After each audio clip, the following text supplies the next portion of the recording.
one of the things we talked a lot about in the build-up was this bottom lane. You can see the bottom lane focus in terms of bans. We've seen a lot of AD carries picked in the phase 1. So do they turn their attention there now? Kai'Sa's still up, Ezreal's still up as well. It puts pressure for Splyce to secure the Kai'Sa here because they don't want to just give Kai'Sa Alistar to Hanssama or Gorilla, but because Misfits play also the Kalista with the Alistar, it's a lower priority for them. So we'll see if they take it now that it's given to them, or if they're willing to say, you know, we still have Kalista, we have Kai'Sa, we have Ezreal, you won't be able to ban and deny it, so we can actually grab something else here if we want. I think it's very important to recognize that with phase 2, pick 1 being in Misfits' favor, they can play a little bit with the draft. Couple seconds left. Tahm Kench now picked up by Norskeren, and I believe Gorilla ran that yesterday if I recall correctly.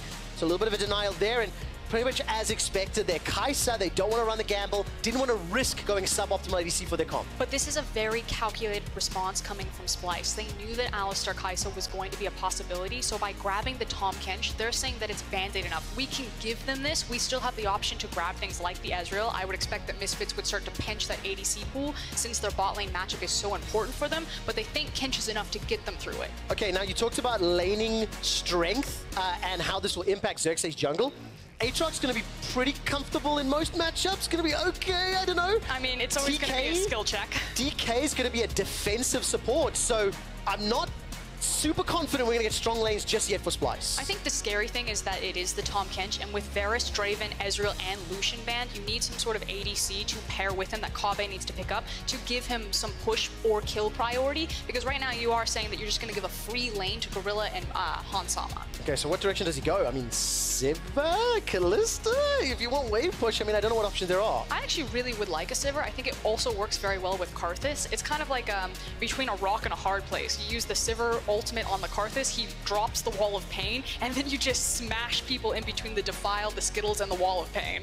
Okay, well, let's see if Splyce agree, or whether or not Misfits have another option. The last 2 bans is going to be Victor and Ezreal, then the Olaf and the Sylas taken away. Soaz, of course, ran that into Jace yesterday, was one of the contributing factors for the loss, and now we need to take a look. What will Febby be running in that mid lane, or Maxwell in the jungle? I expect Jace to go top, but it could go mid as well. It's a super easy, I mean, you have Kennen, Lissandra, or Sejuani picks left across the board, so it feels like we're still getting so many power picks falling through this draft phase. Do you like Soaz's Kennen? I like Kennen into Aatrox. Okay, good dodge of the question. We'll evaluate the answer to that one once we get in-game Frost. And now Kobbe, as well as Norskeren, will pick up the final 2 champs. Xerxes is most likely going to take that Karthus into the jungle. So Aatrox top, Syndra mid into the Jace. And the conundrum question, this draft phase started with a priority focus on 3 AD carries. And what is left for Kobbe to run? Does he even stick with it? He could play a mage in the bot lane, but not expecting that to be the case. That would be a definitely left turn that I wouldn't expect. Yeah. Please just play Volibear. No. I mean, Jhin, all right, if this gets locked in, it's a surprise. It's not the rich. It's also not the greatest wave push. What do you make? I do like the fact that Jhin has long-range kind of fight starting potential if he starts a fight by opening up his curtain call. And again, if you think about between Syndra's Scat of the Week and Jhin, you can open up so much space for Karthus and Aatrox to take over. I feel like this game is still really about the Syndra-Karthus duo, however. Okay, so Syndra-Karthus, how will they combine? And of course, Misfits will round out their draft now with the Zac. They step back, look holistically at what these 2 team comps want to do. Very different flavor of team compositions to what we've been seeing over the weekend, but a lot more diverse this weekend. So what do both team comps want to do to win?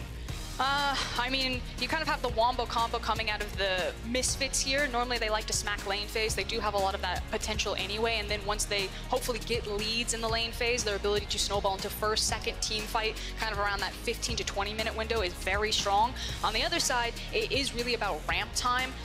Level 6, level 9 on Syndra is going to be a big boon of power for them, and how they time that with Xerxes. I've heard that Xerxes is like the OG Karthus jungle. I know that Jankos broke out that champion on the competitive stage, but everyone says, nah, Xerxes is the real guy about Karthus. We have seen him play it before. He had ridiculous numbers, and he's going to have to put them up again if they want to make an impact in this game. Yeah, and of course, when you go back far enough, both in solo queue and in professional play, Xerxes has been one of the junglers that had built a reputation for being an innovator and bringing something new to the stage. Can he bring some success for Splyce?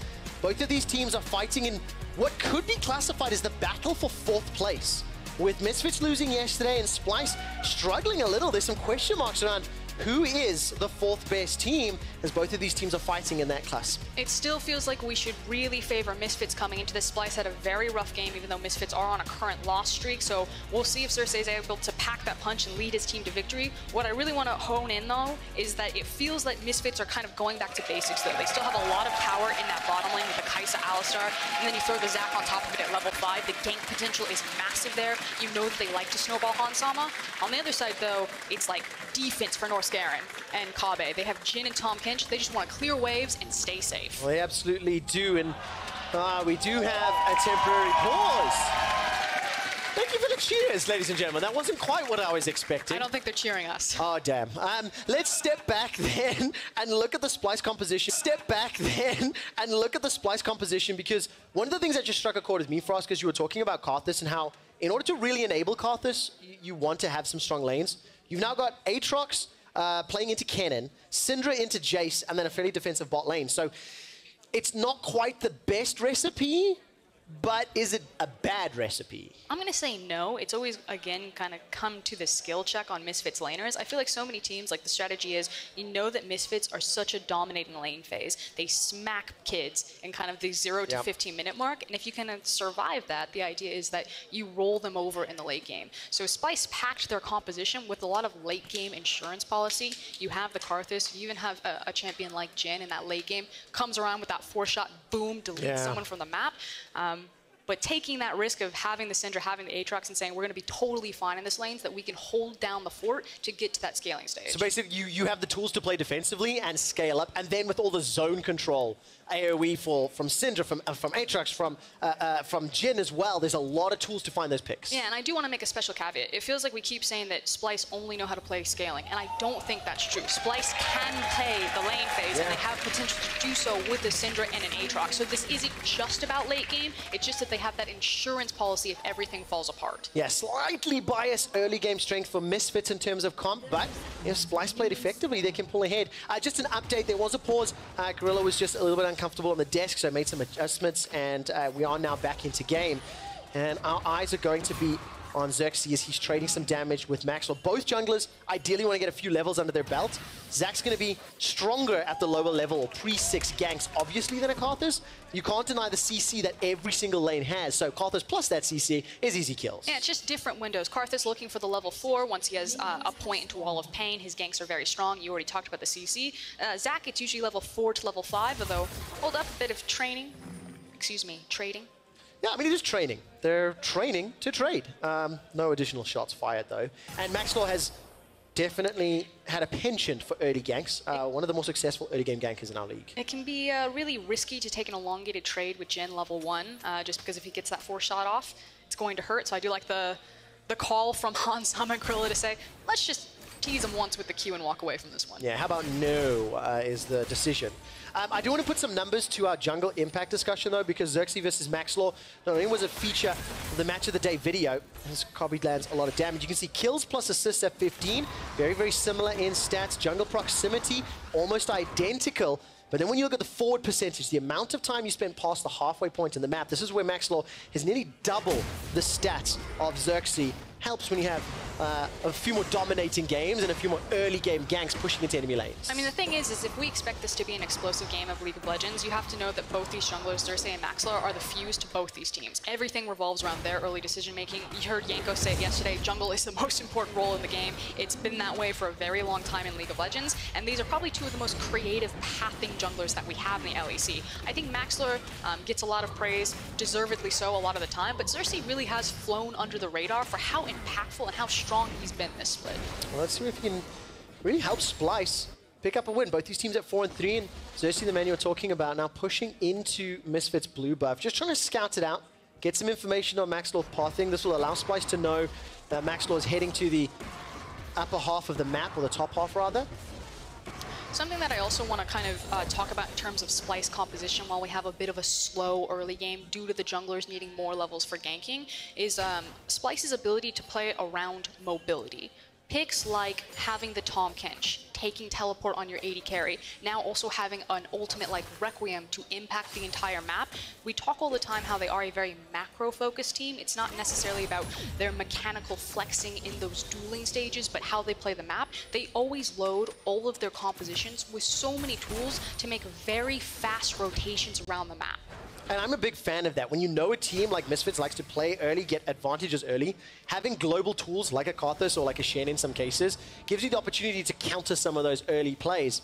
Right on cue, Frost going to call the level 4 gank with Xerxes once he gets that Wall of Pain.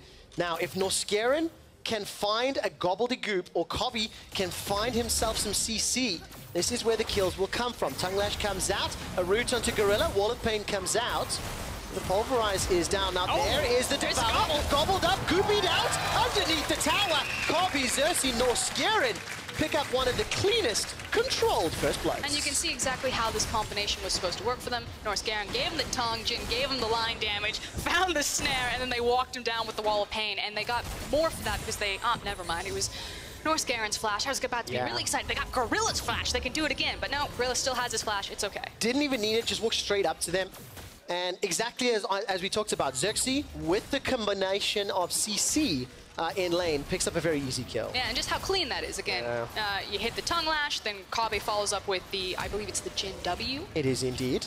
Finds the snare, flashes Deadly forward. Flourish is the name you're looking for. I didn't want to say it, but yeah, you're good. We call it casters, we don't.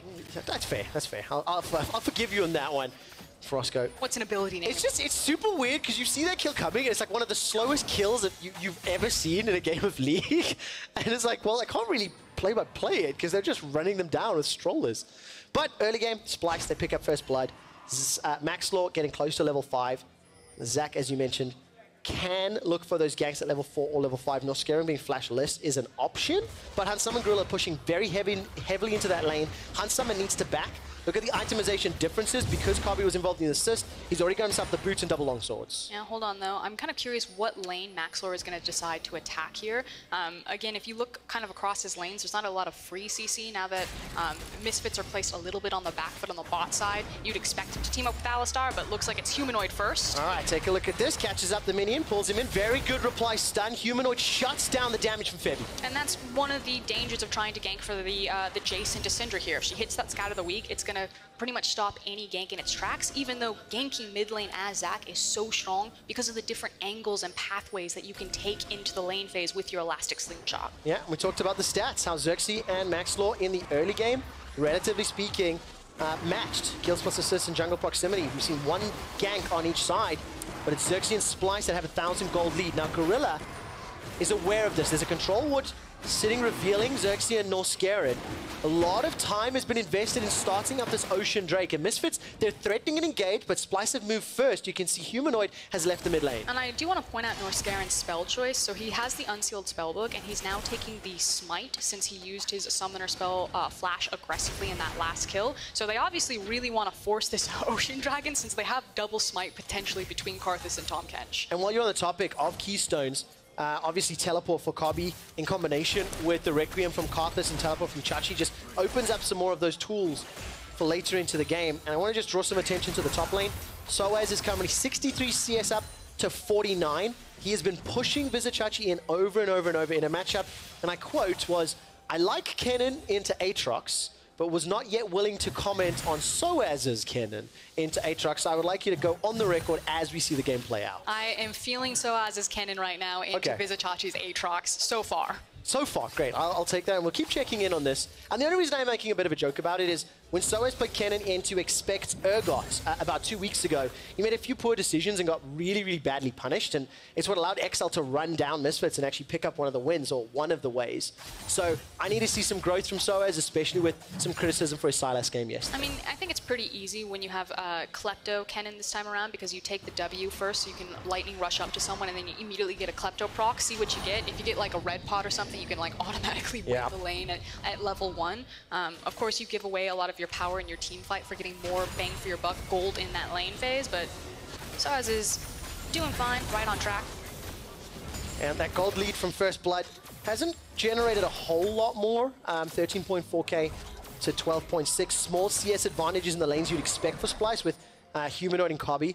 Syndra now at level 7. Really good wave clear.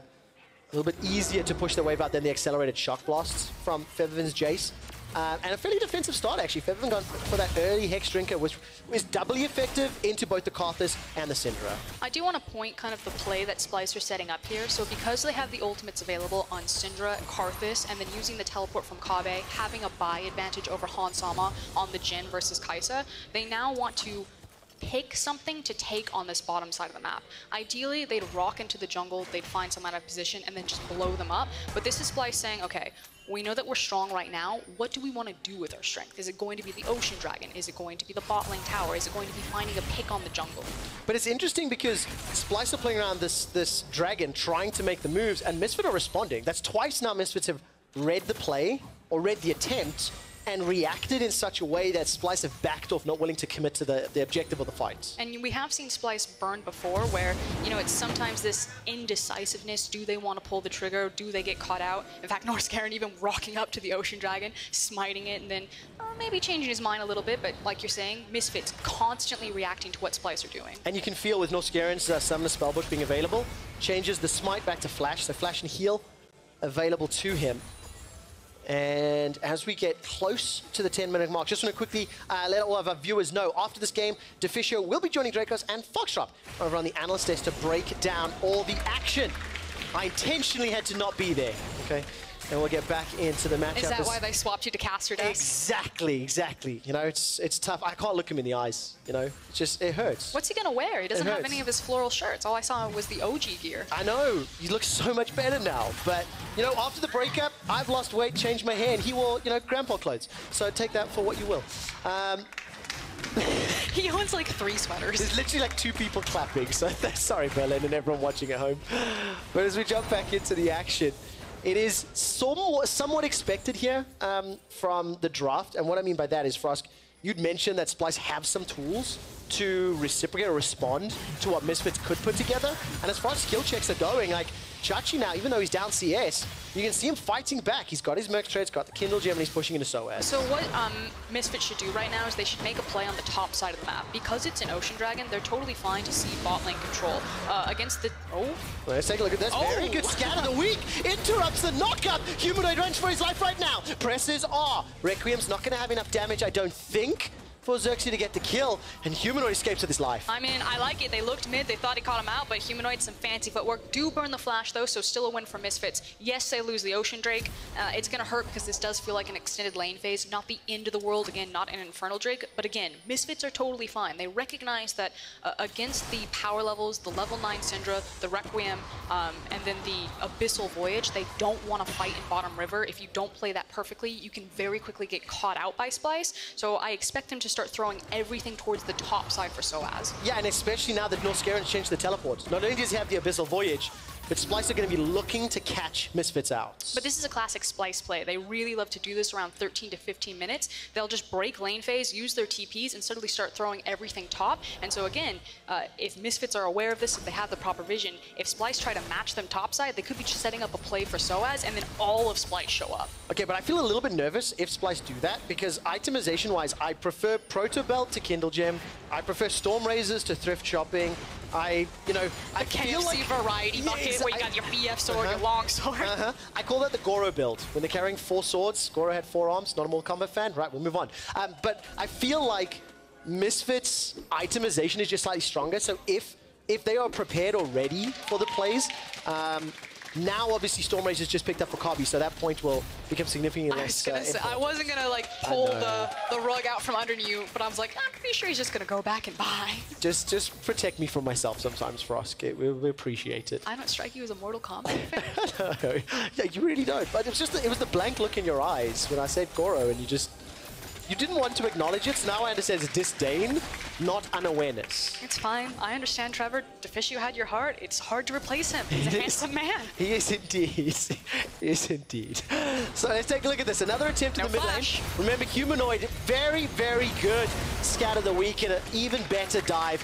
Punishing the flashless target. This is why Maxlor is one of the better performing junglers. Punishes that window of opportunity. And I didn't catch it, but Maxlor did. It's also the fact that it's so easy to dive on Zac because of his passive. You know that Syndra didn't have the flash, so it made it a very easy call. I was like, start throwing everything for SOAS. I want to see Cannon get involved. And Maxlor was like, no. Syndra, too easy. Sitting duck here. Okay, but I do have a question for you. Now that we're getting close to the 15-minute mark and this game feels very, very even, there's strength in different parts of the map. We've not really seen Misfits go into a mid to late game scenario on an even footing with their opponents. Misfits have either won by 15 or 20 minutes or they're losing the game quite badly. So, but the thing is that it doesn't automatically mean that Misfits can't play late game, just that they haven't done it yet. They have usually just smashed people in the first 15 minutes or they fall behind. So we actually don't have a lot of tape to really judge that if they do get to that late game decision-making point, if there's actually a problem there or not. Well, this is where we get to find it because we do have faith in Splyce's late game. We do have some positives to look at. Now, Xerxes does have flash available to him. We'll get pulled back into the wall and not going to be able to find a target with the ulti. Maxwell now gets knocked up into here by Vizicachi. Vizicachi decides to engage. Remember, Requiem is still available. Xerxes flash re-engages. That's a flash dash! Here comes Hanssama. Killer Instinct goes forward. Devour buys some time as Norscaron spits Kobbe right back out. One more shot going down. Flash to the top lane. The fight continues in the 3v3. Maxwell is only alone. There's not enough damage. So it finds one in reply. It's a 2-for-1 in the top lane. The Bloblets will get 3. And now the curtain is called and Misfits are running. Devour will need a few more strikes. Requiem simply doesn't have enough damage. Gorilla, that was close! How the hell did that happen? Kobbe finds a kill. Look top, look bot. Now back to me across the map. Splyce smash Misfits and on the Rift Herald as well. Not only that, but they push the waves into both towers, top and mid. This is actually a huge loss for Misfits, and you can see that in the gold very early in this game, swinging towards Splyce. Ladies and gentlemen, cue the Caster Curse memes. We just said we want to watch late game. We just said we want to evaluate decision making. And Splyce get 4 kills, the Rift Herald, a 2,000 gold lead, and they are now in control. And Chachi being the big benefactor there. That's now a 2-0-1 Aatrox. Any deficit that he was at before, he's now completely cleaned it up and showcasing that this champion keeps falling through drafts. He's much lower priority than he has been on 9.2 versus 9.1 and still kicking a lot of ass. I mean, terrifyingly, coming into today, of the 11 games that Aatrox had played, he had a 27% win ratio. So difficult to execute might be why maybe he's fallen off the cards, but Vizicachi showing he can. He was down 20, 25 CS at some point in the laning phase, and now is equaling Soaz, and obviously with the kills will have the advantage in the golds. Now that said, there still is hope for Misfits because they will have power spikes coming up available on that mid game, so hope is not all completely lost in Dash, but it's going to be hard to pull out of this one. It's a good thing that it's a Cloud Dragon for Misfits because they say, we don't want to go near any sort of dragon fight until we have better itemization, kind of these power breakpoints. So Misfits have a window where they kind of hide back into their lane to start to hoover up some of this free farm, whereas Splyce, agency's on them. They cleaned up this team fight and now they need to force their advantage on the map and start gobbling up as much gold as possible. Can't believe he got it with the deadly flourish. One more auto. Steps all the way forward. Oh, that just feels bad, man. The cinematic camera cut to the really other side. Really nicely done. Right on impact. And of course the little rose that blossoms from Jhin. Really nicely done. So kudos here to Kobbe. 1-0-1, got the Storm Razors, got the seal. And now he'll find himself under some pressure as Norscaron is in fact the man that's been jumped on. Remember, there's no flash for Norscaron, so this should be a kill eventually once Maxlaw and Gorilla use everything. But it took a very, very long time to get to Norscaron and his grey health. Yeah, welcome to the bounce house. Misfits found that they had the numbers advantage, they knew that they had the CC, and they punished the flashless Tahm Kench. See if Maxlor continues to snowball this. Syndra does have flash this time around. I actually think Maxlor is caught coming around this corner. Yeah, feels to be the case. Started to charge the stretching strike and maybe just disengages, backs away. Maxlor, 93 CS to Xerxes, 135. Xerxes on the Karthus obviously can get involved in these fights with the ultimate, so spend a lot more time in the jungle, a lot more time pushing away at the camps, and Feathervin decides to step forward, blows his flash. Have to feel there's a little bit of a bold pathing choice maybe, as Xerxes was spotted down south and I believe Chachi was pinged leaving the lane. It would have looked a lot better if that shock blast had connected, because then you would have at least had that, of the damage. Yeah, and it didn't feel like he was walking into the damage blindly, so to speak. But this is really, really good to see from Splyce. They once again show that they are reliable in the early game. They make the right decisions. Xerxes was the man that's been a decision maker, a pivotal player. And this is, again, just how long... it surprises me how long it takes to kill Norscaron. And obviously when you consider the burst damage from Aatrox, Syndra, Karthus, Misfits may not get that much time to kill a support in future fights. Yeah, that said, but still good job on Misfits kind of recognizing the window that they had to make a play bottom there. So the Rift-Tailed is now finally going to drop, and it looks like Splyce are like, okay, we've got the agency, we're feeling pretty good right now, we're good at sieging, let's get behind this Herald. Well, they need to... this is also going to put more pressure on Febiven, who, by the way, still has not completed a tier 1 item. Hex Drinker, Serrated Dirk, the Warhammer, that's it. Into the Luden's Echo. Soa's on the other hand, he's got himself the Rylai's as well as the Proto Belt. And Shelly's been killed mid. There was no engage from Misfits. Yeah, I do want to point out Kobbe and Norse Garen's flashes are just about to come off of cooldown. There was so much respect given to Maxlore. Oh, a lot of damage from Soaz, but here comes Maxlore and Xerxes. Searching Strike is channeled, but not going to be committing onto Chachi. Okay, back to that mid play. There was so much respect given to Maxlore because they knew that Zac had cheated over to the side. He was spotted out by Karthus. Yeah, thank you very much. We are now looking at the POV of Gorilla. You can check that out over at twitch.tv/RightGames2. And Gorilla's doing what he can. I love his engages on Alistar. Yeah, and we're also sitting right next to the Misfits bench, and in this arena, you can hear Gorilla shouting out commands. He is very loud, very vocal, so we're now back live. And we are on.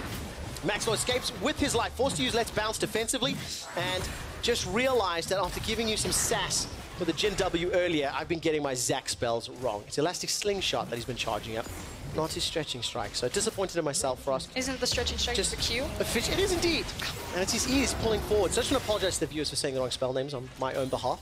When you're corrected on spell names by a color caster. Exactly. It's pretty depressing. But we're getting into 20 minutes now, and that 2,000 gold lead from 6 minutes ago feels less worrying, feels less damning. I just wanted to dramatize it a little, and we get to see now what Misfits can do. 1,500 gold, Ghostblade picked up for Febiven, and it's not the most exciting of Drakes to fight around, so top and bottom towers is going to be probably the focus for Misfits and trying to get some control back. What Misfits are trying to do is just open up free farm and start funneling that onto the champions who need it. So swapping lanes, putting Soaz in the mid lane, making sure that Febiven, I think he got a mid wave and then rotated topside, also picked that one up. You can see that he finally has a completed item, so no longer just sitting on a bunch of components. And Jace was slowed down a little bit in this game, but now right back on track and will be hitting pretty hard for at least the next 5 minutes. How do you want to see Splyce playing out some of these team fights or these next few minutes? Because they don't have like a traditional engage type champion. It's pick, you know, Syndra, Jhin, I can see that working, or a flank maybe from TK. It means that Splyce have to have a lot of agency when they're trying to identify what objective they want on the map. If that's a tower, if that's a dragon, if that's a baron, and that they need to move into the area and force Misfits to respond to them. If Splyce just kind of sit back and wait, their composition's not going to have a lot of oomph around it, but if they move into these objectives and control the vision and have Misfits walk into them, they'll feel a lot more comfortable. Exactly what Splyce have just done. If you look at the minimap, littered with control wards, with pressure in the bot lane, Kobbe's got the rapid fire cannon. He's pushing onto the tower.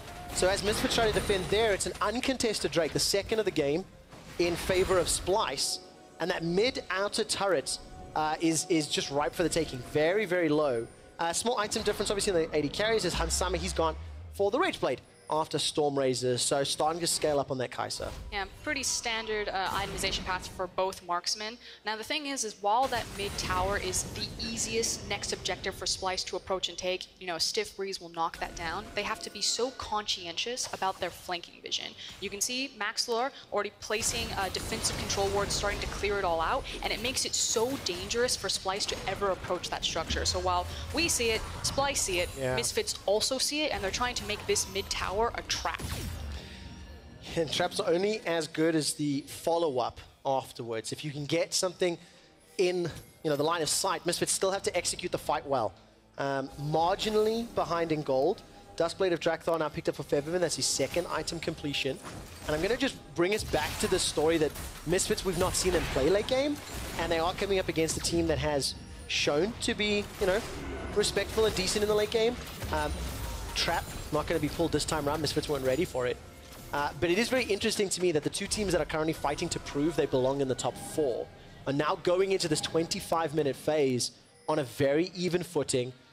You know, outer towers down, all of them for Misfits, and only one remaining for Splyce. So it's a very, very close game as we're halfway through day 2 in week 4. And I've had a lot of questions about Splyce's ability to team fight. They've had a lot of inconsistencies. Sometimes when they team fight, it looks phenomenal. Other times, some of their target selection is wrong. Sometimes how they're layering their cooldowns is a bit questionable. So I really want to see them continue to improve that aspect of their gameplay if they really do want to break into kind of that top echelon of teams. On the other side, like you said, we really don't have any tape of Misfits playing successfully at this point in the game. So now I'm just taking notes. How do Misfits actually look when they are close to even coming into a mid-game? I just have this feeling this team fight could be very difficult for Splyce to pull off. It's a kind of non-traditional type of comp, or one that we don't see a huge amount. So you have to evaluate it under different circumstances that you would a team that is like a traditional tank and frontline, for example. I think it takes a bit more patience. Again, you're kind of playing with your non-committal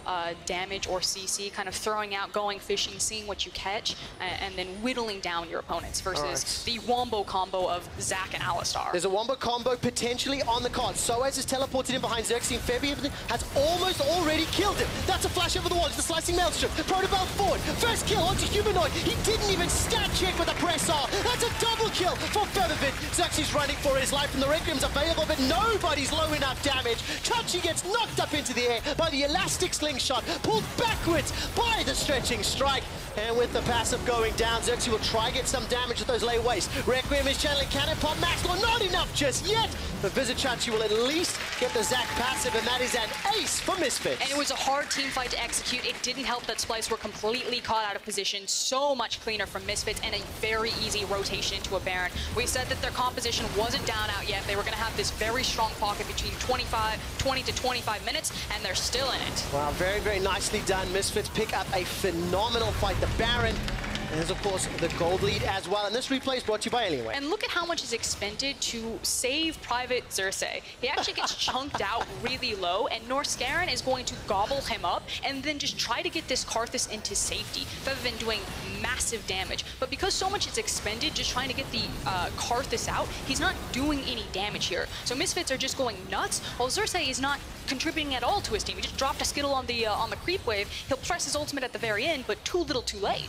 Yeah, and of course, earlier in this game, when I asked how they team fight, Frost, your exact words were, your exact words, agency, it's Splyce to have to set something up, they need vision.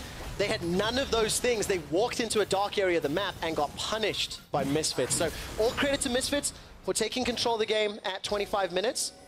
And, you know, it's up to Splyce. They can't afford to lose vision control or lose awareness of where Misfits are, because you can see how destructive those team comps can be. Featherfit, almost 100-0 Xerxes solo. Yeah, the long-range engage potential, not just with the Zac, but also with the Karsa, and the ability to snipe out with Karsa and Jace. There's just a lot of creativity on Misfits' composition. And again, something that Splyce really struggle with is the longer that you hold them on the map, they're great at saying, we need to do this and setting up for it. They're really bad at playing reactive League of Legends. And Misfits' composition is very reactive. You have so many tools to play so many different styles. Hard engage, poke, pick. Yeah. So they just kind of roll the dice every time. Combo, team fight, you know, disengage, re-engage. There's a lot of tools. So a pretty clever comp, actually. And this will allow Misfits, now that they've got control of the map, they've got the 4th tower down the bottom, and they pick up their first dragon. It is a cloud. This will at least just help them move slightly around the map, a little bit quicker. And with Baron back for another minute and a half, there is some vision in the bottom half of the map, so maybe mid lane, they could opt to push that down, but instead just pick up those items. Hourglass for Soaz, Lost Whisper for Featherfit, so they're continuing to scale up and get more effective items in the late game. Yeah, and it's also the fact that you have Hourglass available, the Maw, and the Locket, so there's a lot of tools right now to help individual pieces on Misfits avoid a lot of the damage from Xerxes and Karthus' ultimate. So this, you know, priority pick that Splyce really put a lot of their eggs into its basket isn't paying off for them. And we still had a 2,000 gold lead that separates these teams. It was Splyce that had the 2K lead for, you know, the last 10 minutes, and now it's been Misfits for most recent history. Bounties available for Soaz and for Febby. And you see Chachi's tanky enough to survive those accelerated shock blasts. And with this last it's gonna melt. Yeah, last Baron empowered siege, I mean, the tower goes down. I guess mid in now, or is it just vision control? I mean, Misfits, this isn't the Baron that will win them the game, but it maintains control, and likely the next Baron is what they'll be wanting to contest to try and knock over the Nexus. I mean, we say that, but if Splyce step out just a little bit, again, all of the tools on Misfits composition to punish them instantly is very terrifying. So Splyce are still, yeah, we can probably survive this, at least our Nexus won't go down on this initial Baron push, unless they're caught out. All right, I take that back. Soaz goes for the solo. The curtain is called back, and he instantly gets caught out. Does not use the hourglass you called out, Frostgurin. 1 for 1, mid and top are down, respectively, as Maxwell's unable to pull Norscaron through the gate. So the tower will stand in the mid lane, and that was a bold move by Soaz. I mean, I like it. You saw the head scratch. He knew he wanted to have the fancy footwork. He didn't want to have to pull the hourglass because that's still going to make him a sitting duck. He'll just get lined up for the next shot. So tried to find the, the duck, dodge, dip, dive. That's it. Did I do it? If you can dodge a curtain call, you can dodge a wrench. Soaz can't, and that's why he died. But question I asked 30 minutes ago, Kennen Soaz today, very impressive. I'm going to answer it. That wasn't the question. Sorry. Did you just ask yourself a question? I actually so you could give me I asked it in my head and realized that I didn't say that out loud. But I mean, he's doing very well, and like the burst damage is actually quite insane. Yeah, Humanoid just wanted to safely wave clear this. Wasn't expecting the, I'm going to say bravado of Soaz to just proto-belt in and blow him up. Tries to get the sweet sidestep. Didn't find it. No, definitely not. And of course, there was no follow-up. That's a head scratcher. Not a facepalm. We'll have to wait for a slightly bigger fumble for the facepalm. Again, I'm always a fan when players just try to make the aggressive play, even if it doesn't work out as well as it could have. No, and you can see the gold graph on your screen. 2.9k, the largest goldie Splyce had. 3.3k, the largest goldie Misfits had. And it's just been a very recent swing in control. But Splyce still have their base. The gold lead is really not very large at this stage in the game. And with Death Cap having been completed for Xerxes, that Requiem and those layaway Skittles are going to do a lot of damage. So if Splyce can once again arrest control of the vision, you can see Chachi pushing all the way in the bottom lane. There's some control wards in that bottom right-hand quadrant. There are tools that Splyce can use to either get the next Cloud Drake or the Baron. Yeah, it's just unfortunate that's like Cloud, Ocean, Cloud, Cloud. The Dragon RNG is just not working out right now for either team. So it's really just going to be about this next Baron that's spawning in 40 seconds. And you keep saying it, you know, Splyce need to rotate into that area early, which means they need to neutralize their top and mid wave, rock in, and then start getting all of the vision denial. So we need to see their inventories loaded up with control wards. You can see they've already purchased them. Yeah.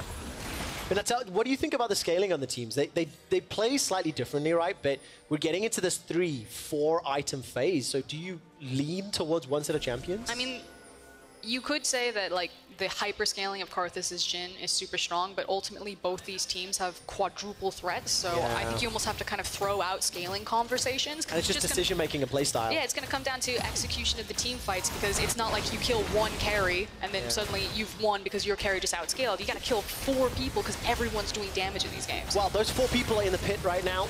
Vizichachi's going to start to channel the teleport. He's going to make it into the river. Baron will be dead before the fight begins. Norscaron goes for the tongue lash, and Soaz has flash available for the slicing maelstrom. If Splyce continue to chase, Misfits could look for the re-engage. They do not want a full frontal fight. Shock Blast chunks down Xerxes, and Misfits, they don't fancy the risk. They play the safe game and get the hell out of Dodge. They didn't like their positioning. They didn't like their case right there. They probably wanted to get some backs in. Also, anytime that your Jace is doing that much damage, let him whittle down. Oh, Scout of the Week catches Maxlaw. He doesn't actually get the kidnap. Soaz will not be able to find a great slicing maelstrom. No Splyce are split up. Maxlaw's already dead, but this could turn badly. Viviv and Hanssama need to clean the fight up. Requiem gets a full channel. The burst down. That's a GA pop. This was a disconnected team fight from Misfits, and they get punished for it. Disaster. Soaz didn't land the massive Kennen ultimate that we needed. Gorilla, I believe, missed the pulverize, so many cooldowns, not synced up, not working, and even with the Baron, it's Splyce on the aggressive charge. Oh man, the 2 carries left. Febivin and Hanssama need to try and fend all 5 members of Splyce. Death time is 30 seconds for Gorilla and Soaz. And with the help of some Baron Hard minions, it will be a lot more difficult to push onto the Nexus. But just as you start thinking that Misfits have got the Baron, have got control, they fumble fumble the fight. So disconnected. So they reset here. They want to get this deep teleport ward, and it looks like it's going to go great. Maxler's going to fly over the corner. Soaz is going to come in. They'll get the massive wombo combo. But Maxler comes over, immediately popped into passive. Soaz ultimate isn't connecting with anyone. Gorilla gets one person on the pulverize. Splyce are able to disengage from the fight with the Wall of Pain, and then Xerxes just turns around and blows them up with the Karthus ultimate. And huge credit once again to Humanoid Scatter the Weeks.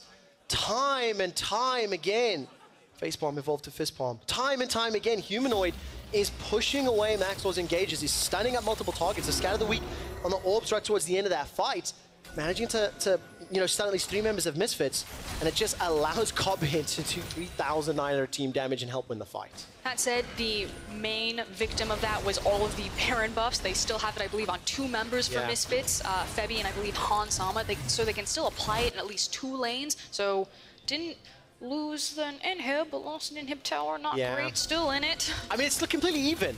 The gold is even at 33 minutes, 9 kills apiece. Yes, there's a dragon advantage to Splyce and a tower advantage to Misfits, but those are irrelevant at this time. What matters is how the teams look to enable their team fights. If I look down the summoner spells, Norscaron is sitting on a cleanse as Febin just escapes the flourish that could have been deadly if he was caught.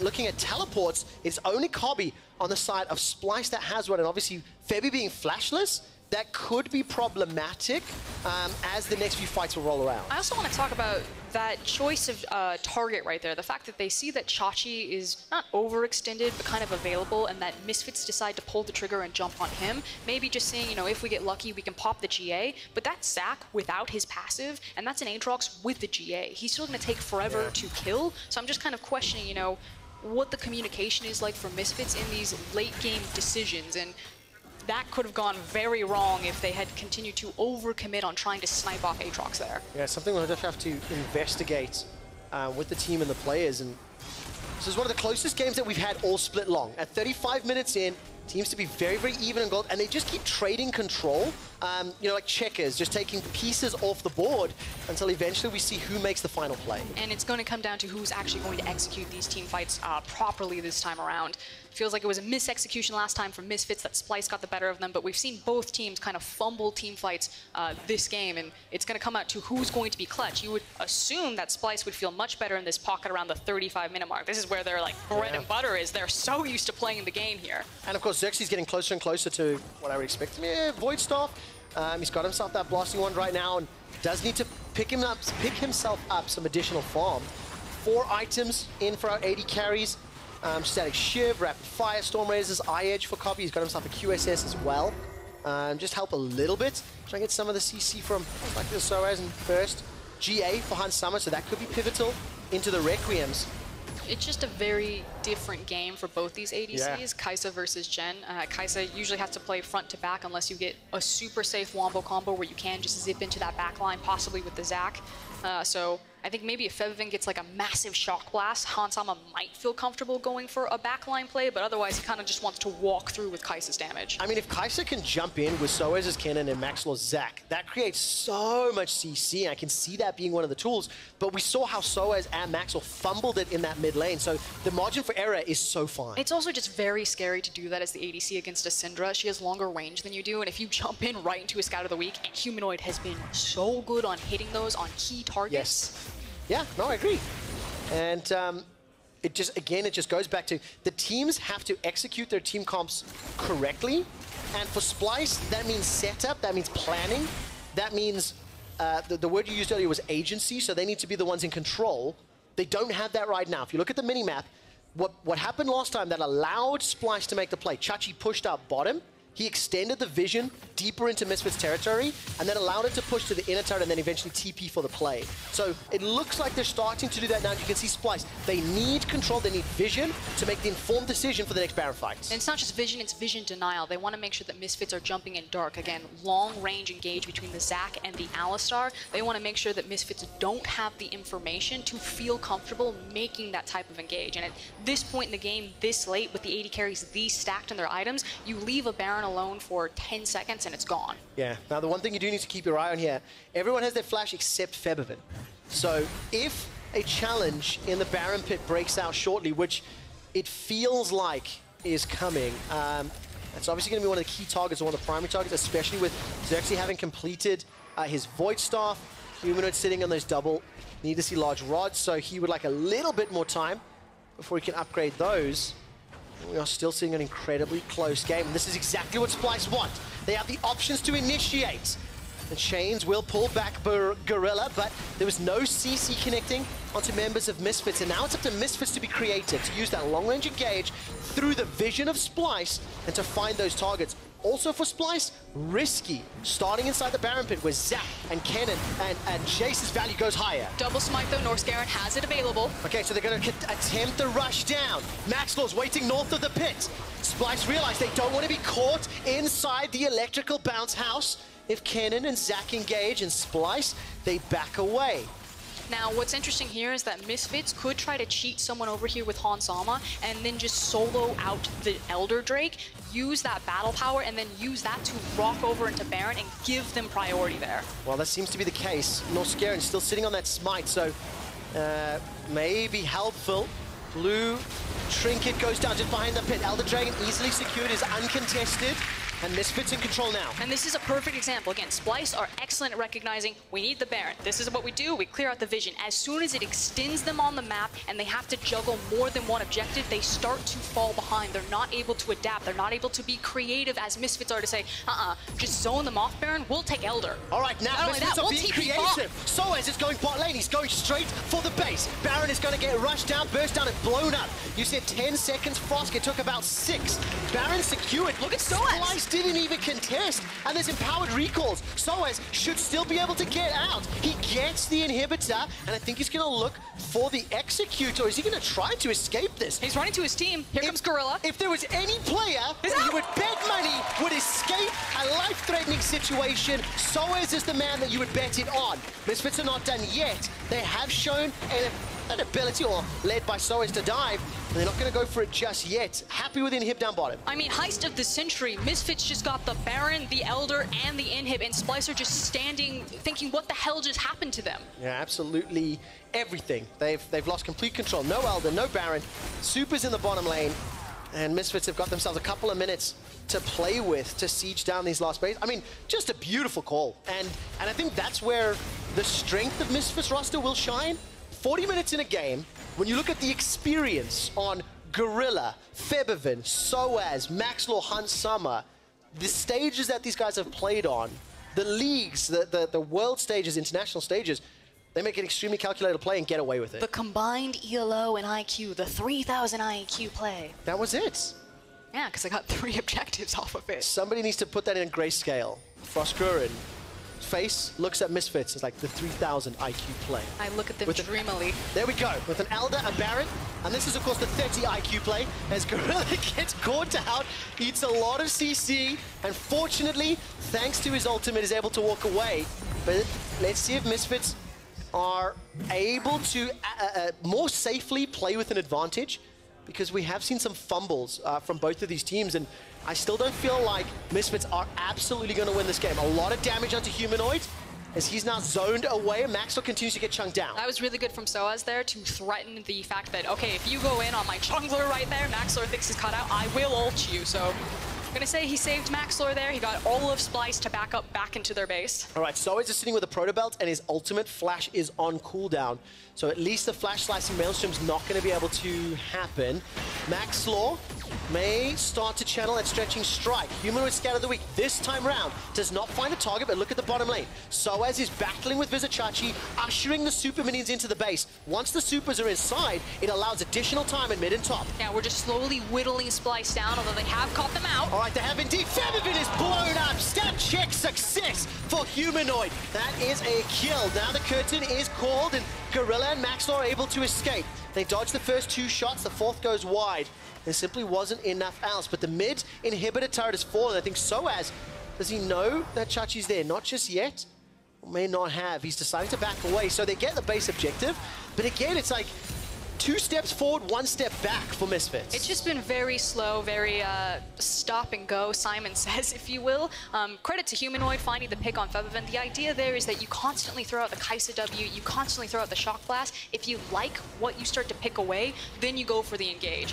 Fortunately, caught up in the CC, immediately deleted by a late game Syndra, and then once you burn the Zac ultimate and you don't have your Jace available, you lose all of your pressure with the Baron, and we might actually be going for a 3rd Baron repeat. Well, it feels to be the case. 80,000 gold for Splyce, 81,000 gold for Misfits. I mean, gold doesn't matter at this point. It doesn't, no. And I think that's been the case for about the last 20 at least. It is purely about execution, and it is actually very, very fun to watch a game where 2 stylistically different team compositions get to show both the strengths and weaknesses of their composition. The terrifying thing is always going to be the late game Karthus, though. We talk about this all the time. When Karthus is in game, he puts a timer on the game because he can just win you fights before they begin, depending on how much damage his Requiem is going to do. I haven't seen him press R in a while, but if it packs a significant punch, Splyce should just start forcing fights on that. Did you see that? Hanssama walks up, presses WQ, and Kobbe loses 50% of his HP. Let's Bounce does nothing as members of Splyce are able to escape with their life. Humanoid flashes away. Soaz is just obliterated. So much burst damage, but here comes Chachi. Requiem hasn't even been used yet. Chachi's passive is still available through the World Ender. Now Gorilla's in trouble. Requiem comes down, and this is going to hurt a lot as Misfits continue to escape. Gorilla did go golden, the curtain is called backwards, no targets available. Febiven chunked down at 30%.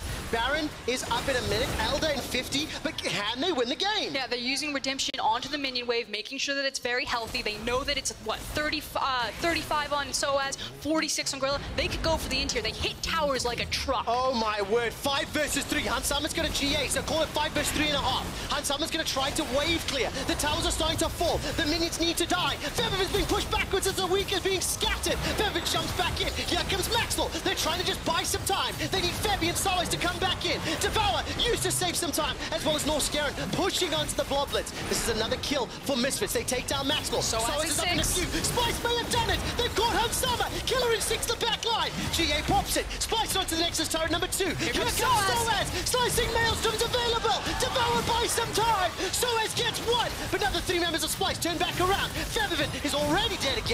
He's going to be re-engaged in a second. Soaz get popped down. Splyce have done it. Here comes Gorilla now, but he simply cannot save the Nexus against 3 members. Gets the pulverize down onto the ground. Kobbe's pushing him backwards. There will be another kill here for Splyce.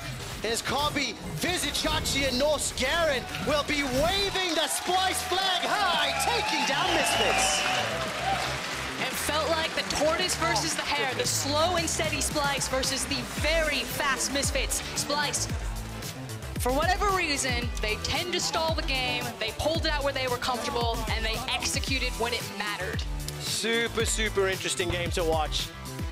Splyce end up picking up the win in 45 minutes and 8 seconds. They set the record yesterday for the longest game of the spring split at 45:50. And we get our first taste test of what Misfits look like in an even footing late game.